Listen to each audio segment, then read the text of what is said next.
adik-adikku yang cantik-cantik, yang ganteng-ganteng yang ada di rumah, yang lagi berkumpul sama papa mama di rumah. Ayo, saat ini saatnya kita memuji nama Tuhan, memuliakan nama Tuhan melalui ibadah online. Nah, walaupun dengan ibadah online, tapi hati kita bersukacita. Tuhan pasti senang. Karena apa? Karena kita selalu memuliakan nama Tuhan. Saat ini Kak Lina tidak sendirian. Kak Lina ditemani satu teman kakak yang paling ganteng, yaitu Kak Eko. Kak Eko, hai. Halo Kak. Halo adik-adik semuanya. Sukacita nggak hari ini? Ya, tentunya semua kangen dengan kakak-kakak semua. Kakak juga kangen dengan kalian semua. Yuk kita memuji Tuhan, kita memuliakan Tuhan. Lagunya apa Kak ya? Selamat pagi Tuhan. Oh iya, selamat pagi Tuhan. Tuhan sudah memelihara kehidupan kita. Yuk kita memuji Tuhan.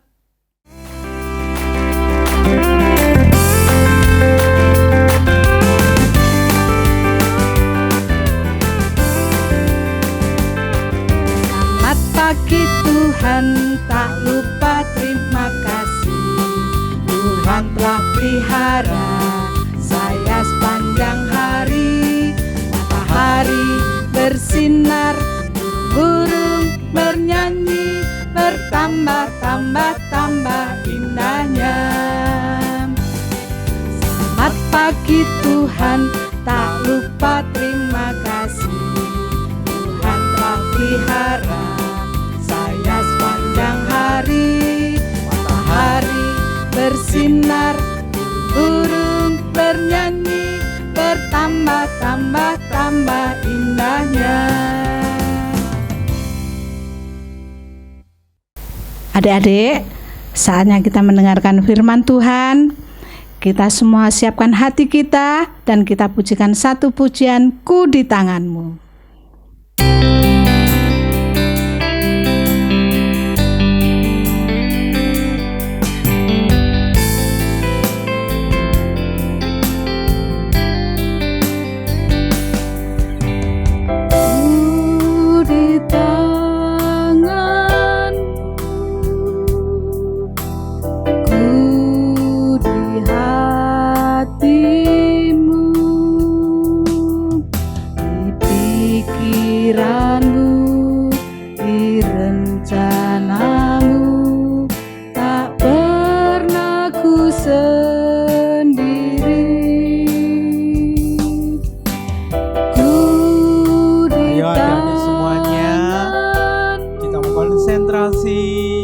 Kita mau dengar firman Tuhan. Di hatimu,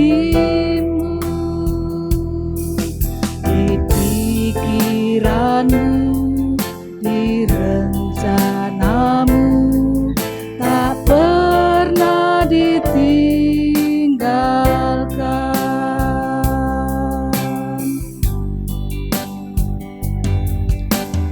Ku di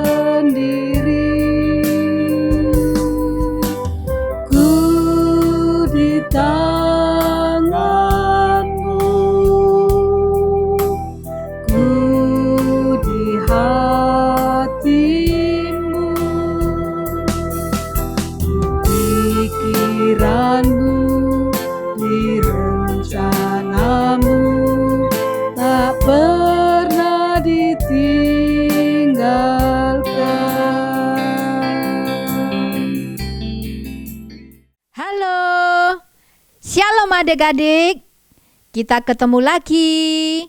Apa kabar semuanya? Pastinya tetap dalam lindungan Tuhan Yesus. Berjumpa lagi dengan Kak Nini dalam ibadah kelas besar TF Junior. Sebelum kita masuk firman Tuhan, kita akan berdoa dulu. Semuanya lipat tangan, sikap yang manis dan tutup mata. Kita berdoa ya. Tuhan Yesus, Allah yang hidup, kami mengucap syukur Tuhan untuk saat yang indah ini. Kami percaya Engkau hadir di tengah-tengah kami. Untuk adik-adik yang di rumah dan kami yang ada di sini, kami tetap satu hati. Kami rindu akan Tuhan. Kami rindu mendengarkan suara Tuhan lewat firman-Mu Tuhan. Terima kasih Bapa yang di surga, Engkau buka mata hati kami siap mendengarkan firman-Mu di dalam nama Tuhan Yesus Kristus. Haleluya, amin. Amin. Oke adik-adik, sepanjang bulan ini kita sudah mendengarkan firman Tuhan dan kita masih merayakan Paskah Tuhan. Apa Paskah itu adik-adik? Ayo, Paskah adalah kematian dan kebangkitan Tuhan. Kematian dan kebangkitan Tuhan. Nah, peristiwa kematian dan kebangkitan Tuhan merupakan peristiwa yang spektakuler, peristiwa yang luar biasa. Karena di dalam dunia ini tidak ada satupun orang yang bisa bangkit dari kematian. Kalau di kisah-kisah Alkitab Perjanjian Lama, Perjanjian Baru, adik-adik sudah pernah dengar ada yang mati dibangkitkan. Tapi kalau Tuhan, Dia dengan kuasanya sendiri, Dia sudah datang dalam wujud manusia seperti manusia, tapi dengan kuasanya, dengan kealahannya, Dia tetap melakukan kuasanya sehingga Dia bangkit dari kematian, mengalahkan maut. Namun kebangkitan Tuhan tidak membuat orang percaya. Murid-murid Tuhan saja yang setiap hari selalu bersama-sama dengan Tuhan tidak percaya bahwa Tuhan bangkit. Apalagi masyarakat biasa, mereka tidak percaya. Dan bahkan mereka menganggap bahwa kubur kosong itu mayat Tuhan Yesus adik-adik dicuri. Mayat Tuhan Yesus dicuri. Oke, kita akan buka di dalam Yohanes 20 ayat yang kedua. Dibuka Alkitabnya, usahakan untuk memakai Alkitab manual ya, jangan pakai Alkitab elektronik ya, supaya kalian lebih fokus untuk mendengarkan firman Tuhan. Yuk, sudah ketemu? Kita akan baca. Ia berlari-lari mendapatkan Simon Petrus dan murid yang lain yang dikasihi Yesus, dan berkata kepada mereka, Tuhan telah diambil orang dari kuburnya, dan kami tidak tahu di mana ia diletakkan. Murid Tuhan di sini dikatakan Maria Magdalena, ya. Dia menganggap bahwa Tuhan Yesus mayatnya dicuri. Tuhan Yesus tidak bangkit, tapi mayatnya dicuri. Nah, Tuhan tidak ingin murid-murid Tuhan itu berpikiran sama dengan orang di luar sana. Ya, Tuhan ingin juga bahwa murid-murid Tuhan ini mereka tidak hidup di dalam ketakutan. Mereka tidak hidup di dalam kegalauan. Pada saat Tuhan mati dan bangkit, murid-murid Tuhan itu hidupnya dipenuhi dengan ketakutan. Nah, kalau ketakutan itu identik dengan apa adik-adik? Dunia. Dunia ini diliputi dengan ketakutan. Nah, murid-murid Tuhan ini sampai enggak berani keluar karena takut. Nah, kalau adik-adik sekarang situasinya berbeda. Kalau tidak penting banget, jangan keluar karena ada virus. Tapi kalau murid-murid Tuhan ini dia tidak berani keluar karena takut. Takut mengalami kejadian seperti guru mereka ditangkap, diadili, mereka dipenjara. Ya. Sehingga Tuhan sering menampakkan diri berkali-kali kepada murid-murid Tuhan ini untuk meyakinkan bahwa apa yang dikatakan oleh Tuhan ini tergenapi. Ini loh, aku bangkit, aku tidak pergi, aku tidak meninggalkan kamu, aku selalu ada untuk kamu, mendampingin kamu. Jadi jangan khawatir lagi, jangan takut lagi. Itu yang Tuhan inginkan di dalam hidup setiap murid-murid Tuhan. Nah, pertama kali orang yang didatangi oleh Tuhan Yesus adalah seorang wanita yang sederhana. Seorang wanita yang bernama Maria Magdalena. Siapa adik-adik? Maria Magdalena. Seorang wanita yang daripadanya Tuhan Yesus pernah mengusir 7 setan. Itu ada di dalam Markus 16 ayat ke-9. Enggak usah dibaca adik-adik. Dan Maria Magdalena ini dipilih oleh Tuhan karena Tuhan ingin menunjukkan, meyakinkan kepada Maria ini bahwa kamu itu berarti. Bahwa kamu ini walaupun seorang wanita kalau di Yahudi, masyarakat Yahudi, wanita itu seperti tidak ada artinya, tidak terhitung. Yang dihitung adalah kaum lelaki. Tapi Tuhan menampakkan diri kepada Maria Magdalena ini. Setiap langkah Tuhan, setiap apa yang dikerjakan oleh Tuhan, pasti punya maksud dan tujuan. Nah, maksud dan tujuan Tuhan itu apa adik-adik? Yang pertama adalah karena Tuhan tahu bahwa Maria Magdalena ini belum memiliki iman yang cukup tentang peristiwa kebangkitannya. Ya, belum memiliki iman yang cukup tentang peristiwa kebangkitannya. Sehingga Tuhan ingin secara pribadi mendatangi Maria Magdalena ini. Supaya apa? Supaya Maria Magdalena ini mengalami satu perubahan di dalam hidupnya.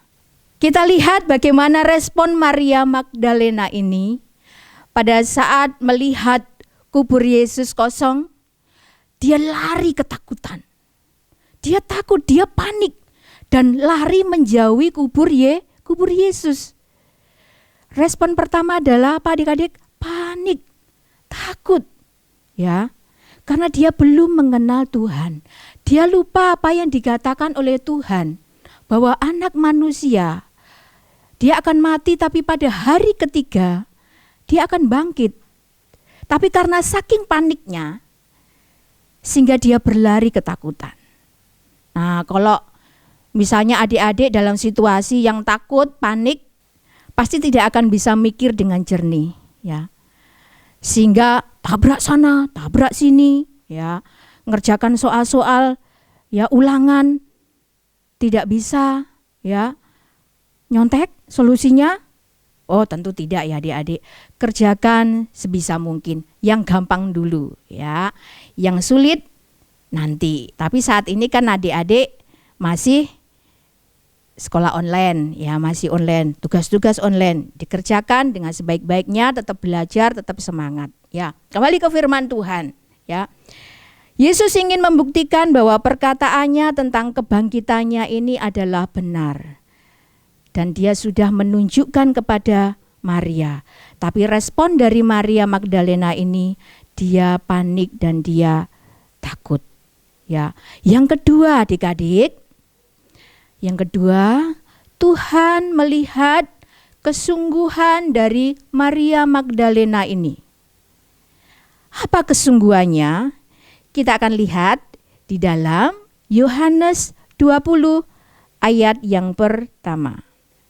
Sudah ketemu? Yuk kita baca. Pada hari pertama minggu itu, pagi-pagi benar ketika hari masih gelap, pergilah Maria Magdalena ke kubur itu dan ia melihat bahwa batu itu telah diambil dari kubur. Kata kuncinya di sini apa adik-adik? Pagi-pagi benar. Ini menunjukkan kesungguhan dari Maria Magdalena. Dia melakukan tetap dengan setia melakukan tugasnya.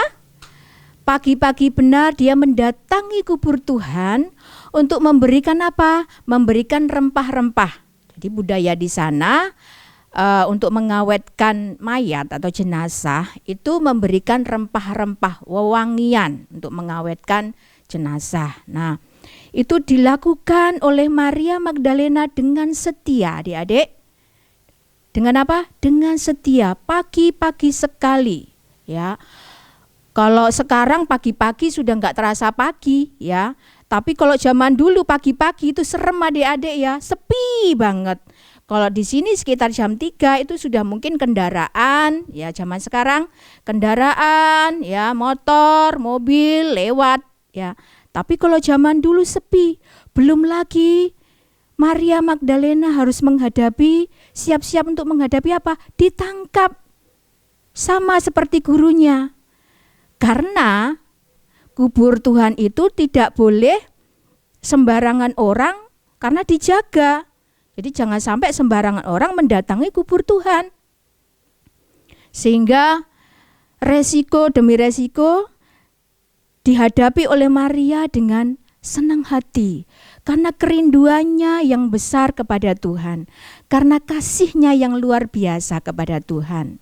Jadi kuncinya di sini adalah kerinduan yang besar yang didasari oleh kasih kepada Tuhan. Ya, rindu.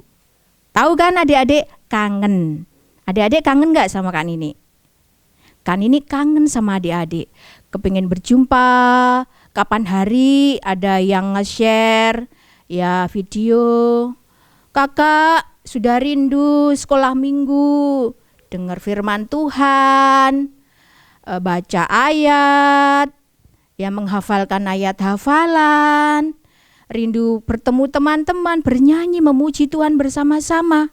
Ya, kakak juga rindu dengan kalian semuanya. Ya, dan Maria Magdalena ini dia memiliki kerinduan yang besar. Ya, untuk apa? Berjumpa dengan Tuhan. Hati yang rindu itu yang dilihat oleh Tuhan. Orang bisa mengatakan, Tuhan aku mengasihimu, Tuhan aku rindu kepadamu. Tapi buktinya apa? Ya, semua kan perlu bukti. Kalau cinta Tuhan, kalau rindu Tuhan, buktinya apa? Buktikan dengan sikap hidup kalian. Sungguh-sungguh bangun pagi-pagi, mengucap syukur sama Tuhan. Ya, Kak, kalau sekarang aku bangunnya enggak pagi. Bangunnya agak siang, oke enggak apa-apa. Tapi pada saat kalian bangun pagi, what are you doing first? Apa yang kalian lakukan pertama kali? Mengucap syukur kepada Tuhan. Kak, aku kalau bangun pagi, aku langsung ngambil HP-ku. Ngelihat chattingku WA, ada teman-temanku yang nge-share apa, ada kabar apa. Ya, satu pesan Kak Nini, bangun pagi atau bangun setengah siang ya, tetap berdoa bersyukur kepada Tuhan ya. Maria Magdalena dia memiliki kerinduan yang besar. Makanya Tuhan mau menampakkan diri kepada Maria Magdalena ya. Sehingga penampakan Tuhan ini memberikan dampak yang besar bagi Maria Magdalena dan juga murid-murid yang lain. Ya, terlebih di sini bicara tentang Maria Magdalena. Oke, kita akan buka di dalam Yohanes 20 ayat 16. Perhatikan adik-adik. Kata Yesus kepadanya, Maria. Maria berpaling dan berkata kepadanya dalam bahasa Ibrani, Rabuni, artinya guru. Ya. Saat itu saat Tuhan memanggil Maria Magdalena, Maria langsung mengenali suara siapakah itu. Jadi pada saat Tuhan berkata-kata, saat Tuhan bersabda, saat itulah Maria Magdalena mengerti, mulai mengenal Tuhan. Disingkapkan mata rohaninya untuk melihat dan mengenal Tuhan. Jadi manusia tidak bisa mengenal Tuhan kalau tidak diberikan pengertian oleh Tuhan. Manusia tidak akan bisa mengenal Tuhan kalau tidak diberi kuasa dan anugerah oleh Tuhan. Nah, mengenal Tuhan dengan cara bagaimana? Mendengarkan firman Tuhan. Mengenal Kristus juga harus mengenal akan firman Tuhan. Nah, Maria Magdalena dia mendengar suara Tuhan. Tuhan tahu loh adik-adik, setiap kita. Tuhan tahu siapa nama kita. Tuhan mengenal pribadi kita, ya. Dan terlebih Tuhan rindu, ya. Tuhan rindu untuk apa? Kita mengenal Tuhan dengan sungguh-sungguh, mengenal Dia yang penuh kuasa. Terus dampak yang kedua apa adik-adik? Dipatahkan keraguan-raguan, ketidakpercayaan terhadap kebangkitannya. Kita akan baca di dalam Lukas 24 ayat 6 sampai 8. Sudah ketemu adik-adik? Kita akan baca. Ia tidak ada di sini. Ia telah bangkit. Ingatlah apa yang dikatakannya kepada kamu ketika ia masih di Galilea, yaitu bahwa Anak Manusia harus diserahkan ke tangan orang-orang berdosa dan disalibkan, dan akan bangkit pada hari yang ketiga. Ayat 8, maka teringatlah mereka akan perkataan Yesus itu. Ya. Saat Tuhan berkata-kata, ya, saat Tuhan hadir di dalam hidup kita, kita akan diberikan pengertian. Ya. Firman Tuhan memberikan pengertian. Begitu pula saat Tuhan menampakkan diri kepada murid-murid Tuhan yang lain, ya, Thomas, ya, dan yang lain. Saat Tuhan berkata, saat itulah murid-murid Tuhan percaya. Jadi makanya untuk mengenal Tuhan bagaimana adik-adik? Harus sering dengar firman Tuhan, baca firman Tuhan, ya. Baca kitab suci, doa tiap hari, ya. Kalau mau tumbuh, ya, kalau mau hidup kita berdampak, harus baca firman Tuhan dan melakukan firman Tuhan. Dampak yang ketiga adalah ada sukacita besar yang memampukan Maria untuk memberitakan kabar keselamatan, kabar gembira bahwa Tuhan sudah bangkit. Ada sukacita yang awalnya Maria Magdalena dia takut, ya. Dia berlari meninggalkan kubur Yesus, tapi pada saat Tuhan menyapa dengan penuh kasih, ya, saat itulah dia terbuka mata rohaninya, terbuka pikirannya, ya, sehingga dia bersukacita melihat Tuhan. Rabuni, dia katakan seperti itu. Aku telah melihat Tuhan. Ya, kita akan baca di dalam Yohanes 20 ayat 17 sampai 18. Sudah ketemu adik-adik? Oke, kita baca. Kata Yesus kepadanya, janganlah engkau memegang aku, sebab aku belum pergi kepada Bapa. Tetapi pergilah kepada saudara-saudaraku dan katakanlah kepada mereka bahwa sekarang aku akan pergi kepada Bapakku dan Bapamu, kepada Allahku dan Allahmu. Maria Magdalena pergi dan berkata kepada murid-murid, aku telah melihat Tuhan, dan juga bahwa Dia yang mengatakan hal-hal itu kepadanya. Ya. Apa yang dikatakan oleh Maria Magdalena adik-adik? Aku telah melihat Tuhan dengan sukacita. Jadi setiap orang, setiap pribadi, adik-adik yang sudah mengenal Tuhan, berjumpa dengan Tuhan, dengan firman Tuhan, dia akan mengalami sukacita Tuhan. Hidupnya bisa berdampak, ya. Dia tidak akan takut lagi. Tuhan tidak ingin kita hidup di dalam ketakutan. Sekali-sekali kadang takut, Oke, tapi jangan tinggal di dalam ketakutan. Kalau berjumpa dengan Tuhan, bila hidup kita berdampak menjadi manusia yang baru, ya, manusia Kristus, manusia baru yang ada di dalam Kristus, ya. Biarlah firman Tuhan saat ini boleh menguatkan adik-adik semuanya, ya. Kita meneladani seperti Maria yang dengan rendah hati, dengan kerinduan yang besar untuk berjumpa dengan Tuhan. Saya percaya adik-adik rindu dengan Tuhan, ya. Terus rajin belajar firman Tuhan kalau mau bertumbuh, ya. Percaya bahwa kuasa kebangkitannya sanggup untuk mengalahkan segala ketakutan, ya. Jangan takut dengan apapun, ya.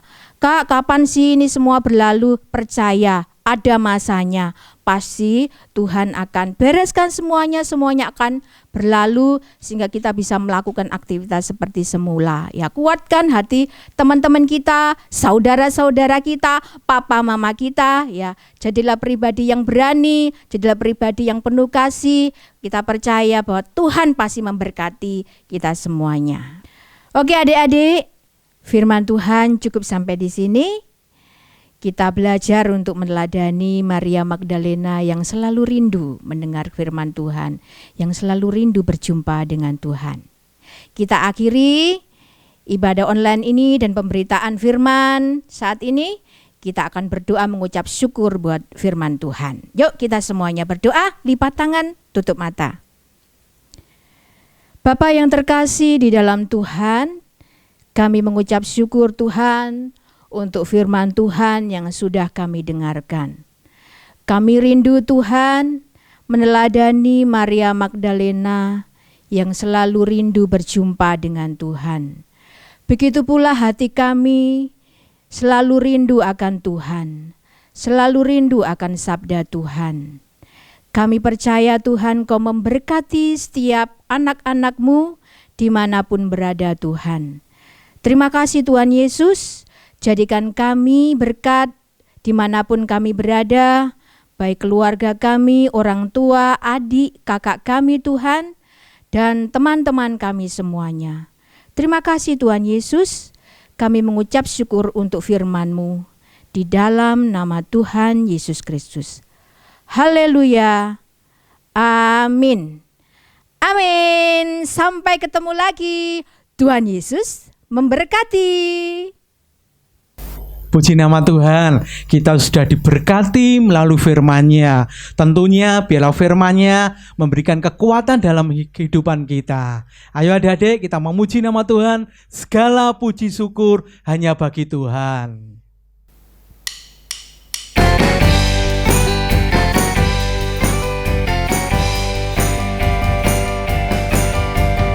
Segala puji syukur hanya bagi-Mu Tuhan, sebab Kau yang layak dipuja. Kami mau bersorak, tinggikan nama-Mu,